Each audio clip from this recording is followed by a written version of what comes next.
Hey, and welcome to video number 8. In this specific video, you're going to learn how to set realistic goals.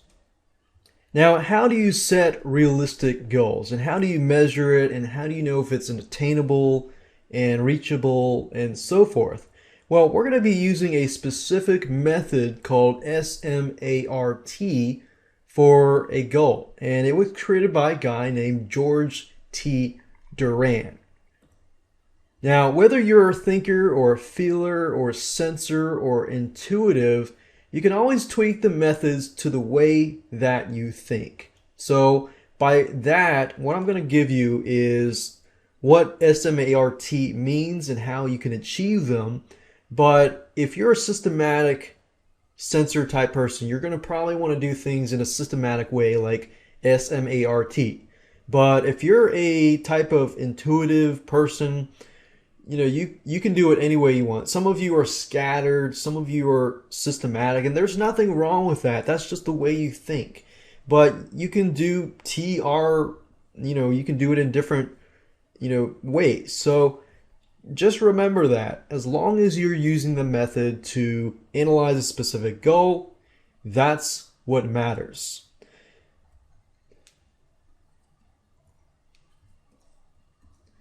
So let's start with the acronym SMART.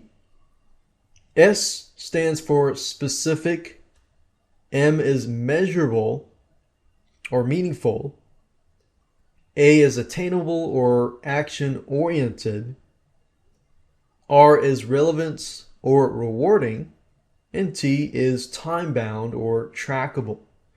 Now, let me go in more depth about the specific or the S part. The goal needs to be very, very specific. If it's too general, then it's going to be hard to attain. So the greater chance of it being accomplished and completed and reached is greater than a general goal.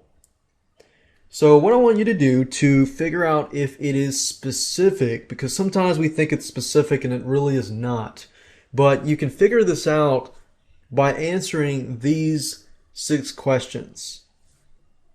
We got who, what, when, where, and why.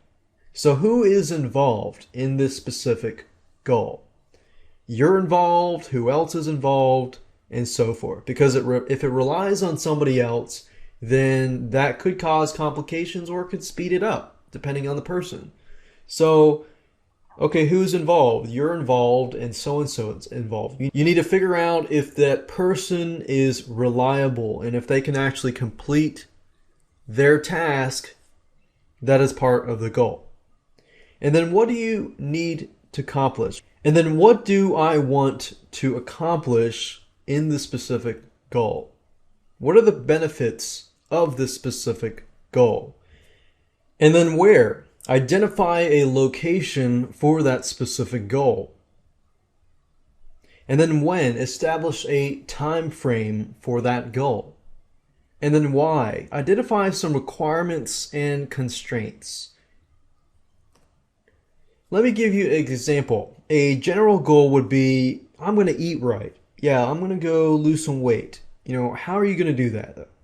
But be specific would be, okay, I'm going to eat right by finding a diet plan and recipes and cook the food on these certain days, and I'm going to go exercise these certain days and so forth.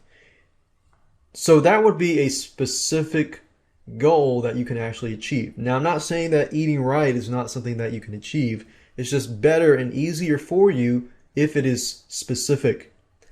Measurable, if you can't measure, then how are you going to know that you're going to reach that specific goal? Measurable means that you can actually measure it. It cannot be something like, I want to stop world peace, or something general like that.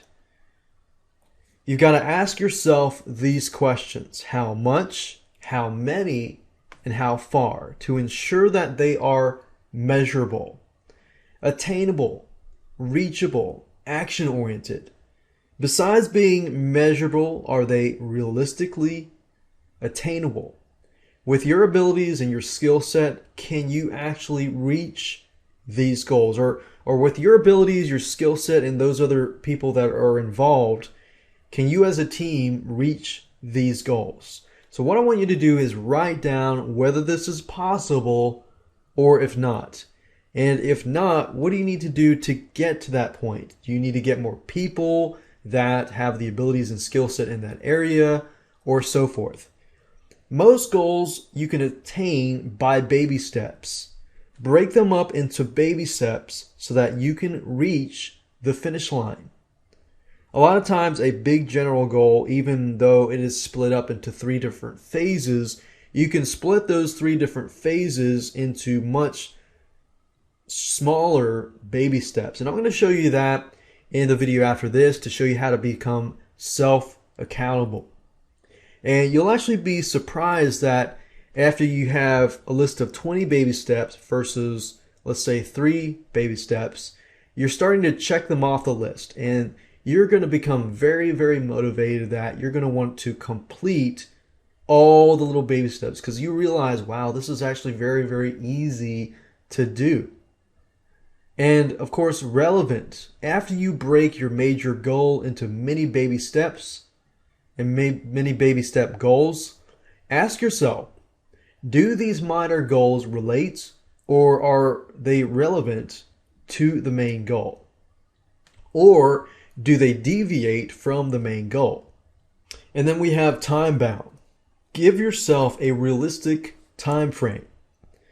Give yourself and give each baby step a time frame. I know this is going a little further in detail, and I'll show you that in just a minute in the next video, but giving each baby step a time frame will allow you to speed the process up, and you'll be able to see everything in step-by-step mode, get it all done, and you're going to become a happy camper. This will make it attainable and realistic. And also include what happens if they are not attained.